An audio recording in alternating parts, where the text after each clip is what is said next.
વીજપોલ નીચે કામ કરવાનું જોખમ છે ને આ જોખમ અંગે અવારનવાર ખેડૂતો રજૂઆત કરી ચૂક્યા છે. જો કે વળતર બાબતે પણ રજૂઆત કરી ચૂક્યા છે, પણ બંનેમાંથી એકેય રજૂઆતો સરકાર દ્વારા સાંભળવામાં નથી આવી.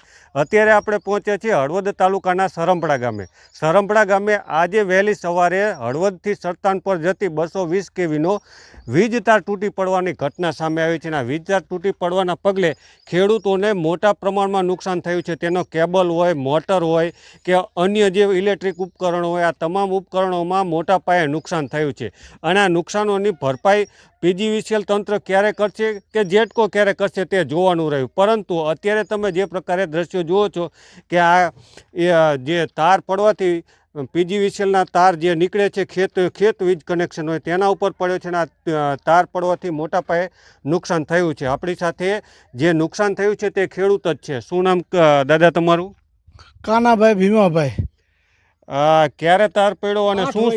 8 વાગે તાર પડ્યો એટલે ભડાકા થયા. આ મજૂર કામ કરતા 40-50 મજૂર પડે એમ ભાગી મરવું એમ જતા રહ્યા. અને વચ્ચે ગાયું અને મોટરસાઇકલ વાળા ભેંસું મજૂર હતા, બધાને અટકાવી દીધા. બધા પાછા વાળી ફેરવી અને કાઢ્યા. નગર મોટી જાનહાની થઈ જાય. માણસો કેટલા મરી જાત, કેટલી ગાયું ભેંસું મરી જાત, એનું કોઈ માપ રહે એવું નહોતું. અને બાઇક સારી અમે બધા અહીંયા આગળ પડ્યા એટલે અહીંયા હાજર હતા એટલે બધાને આવરા પાછા વારી મેલ્યા. અને અમારે 4 થી 5-6 લાખનું નુકસાન લગાડ્યું છે આ મોટરનું. સ્ટાર્ટર બળી ગયું, મોટર બળી ગઈ. આ કેબલ 1000 ફૂટ કેબલ આવે ડારમાં, ત્રાંબાનો આપે કોપરનો, એ કેબલ બધો સાફ થઈ ગયો.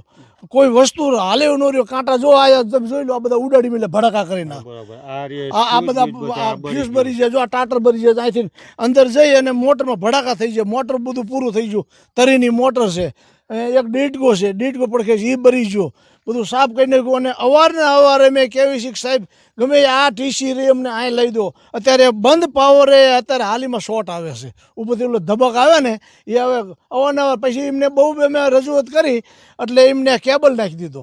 કેબલ નાખ્યો, અત્યારે કેબલ પીડ્યો હતા. કેબલ બિલકુલ વગર ઓરે શોર્ટ આવે. કેબલ હરગાઈ મળ્યો તોય આ બારી મેલ્યું. કોઈ રીતે સરકાર અમારું સાંભળતું નથી. બોર્ડવાળા નથી સાંભળતા, ઝેટકાવાળા નથી સાંભળતા. આજે 15 વર્ષથી અમે બાજુ છીએ એમને હારે. બોલો દાદા તાર નાખીને કેટલો ટાઈમ થયો? આ તાર ને 12-13 વર્ષ થયા. 25 વર્ષ થયા. 25 વર્ષ. એટલે આ જો કદાચ ટીસી અહીંયા લઈ લીધું હોત તો આ પ્રોબ્લેમ ન થાય તમારો.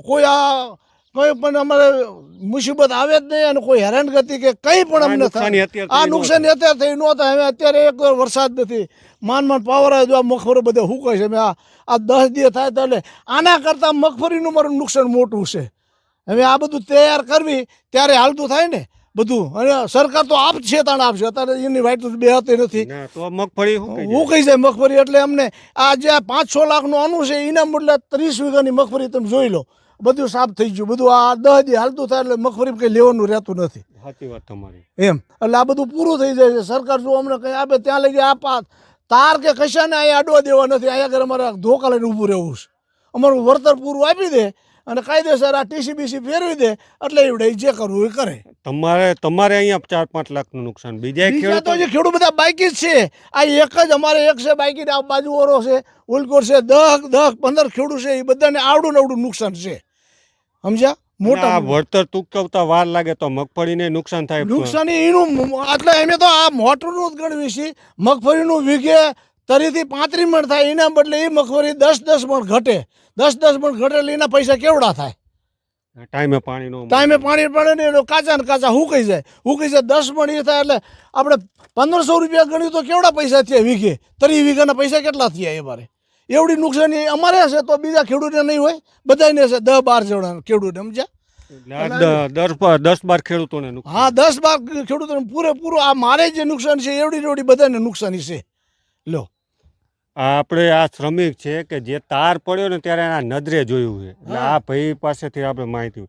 તાર પડ્યો ત્યારે તમે શું કરતા હતા? કેટલા મજૂર કામ કરતા હતા? 50 જણા હતા, કામ કરતા હતા અહીંયા. તે પડ્યો એટલે ભાગી જાય એટલે થઈ બાકી મરી જતા બધા. બરોબર. તમે તાર પડતા જોયો?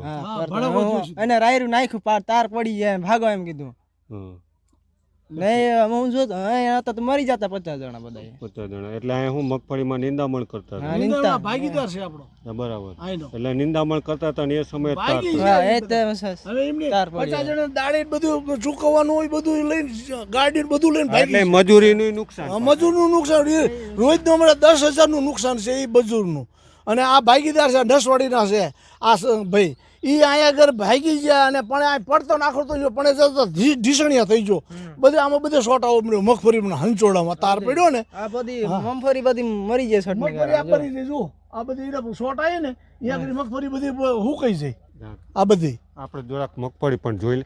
એટલે આ બધું નુકસાન છે એટલે ખેડૂતો વીજપોલનું વિરોધ કરે છે અને વિરોધ કરવાનું કારણ પણ એ જ છે કે ગમે ત્યારે કામગીરી કરતા સમયે આ જ રીતે જો તાર પડે તો ખેડૂતોને કેવું નુકસાન થાય, જાનહાનિ પણ થઈ શકે. એટલે એના માટે જ ખેડૂતો વિરોધ કરી રહ્યા છે કે જેની કિંમતી જમીન છે આ કિંમતી જમીનોમાં વીજપોલ ન નાખે અને વીજપોલમાંથી જે તાર પડે તે આ રીતે નુકસાન કરે. અને આ જે પ્રત્યક્ષ ઘટના બની છે તેમાંથી પણ સરકાર જો સબક લે અને ખેડૂતોને યોગ્ય વળતર ચૂકવે તો પણ સંતોષ માણી શકાય. એટલે જેતપર ખાતે જે આંદોલન ચાલી રહ્યું છે તે આંદોલનનું જે આ સત્ય છે તે આ રીતે છે કે તાર પડે અને ખેડૂતોને નુકસાન થાય અને જાનમાલનું નુકસાન થાય.